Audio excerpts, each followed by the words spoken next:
ان تمام لوگوں نے پاکستان کی معیشت کا بہت ہی برا حال کر دیا ہے. یہ خاص گروہ ہے, آپ اسے مافیا کہہ لیں, جو بھی کر لیں, اس چینی کے کاروبار پہ 95% جو ہے نا وہ سیاستدان کا قبضہ ہے کہ اپنے اپنے مفادات کے تحت اس ملک کو لوٹا گیا ہے. تو یہ ورلڈ سسٹم کے خلاف اب جو ہے وہ چیف آرمی سٹاف نے اس کا نوٹس لیا, اور مساق معیشت پہ سب سیاستدان سیاسی پارٹیاں بیٹھے اور طے کرنے اگلے 10 سال میں کیا ہونا ہے. پاکستان کو تو بلیڈ کر کے رکھ دیا آپ نے. یہاں پہ جو سزائیں دیں گے تو ایگزامپل سیٹ ہوگی نا, تاکہ سب کو میرا خوف خیال ہے کہ سب کی باری آئے گی. اگر ڈیوٹی پہ کرے ہمیں کوئی اعتراض نہیں ہے, ڈیوٹی پہ کریں گے تو ہمیں فائدہ ہوگا, قومی خزانے میں قومی خزانے میں آئے گا. اب آرمی چیف صاحب نے کہا کہ وہ انشور کریں گے کہ یہ سسٹم جو ہے یہاں سے ختم کیا جائے. تو خوف بھی ہوتا ہے کہ میں غلطی کروں گا تو میرا کیپٹل چلا جائے گا. فارن ایکسچینج اکٹھا ہوتا تھا, یہ بلیک مارکیٹ میں جا کے شام کو بیچ دیتے تھے.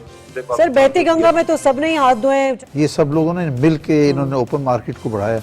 اب ایک تھوڑا سا ابھی ڈنڈا کسی کو لگا نہیں ہے, صرف انہوں نے ڈنڈا دکھایا ہے. لیکن اکراس دا بورڈ سب کا احتساب کیا جائے گا, بیکاز پاکستان ہوگا تو ہم سب ہیں. نیت ہو تو کوئی کام مشکل نہیں ہے.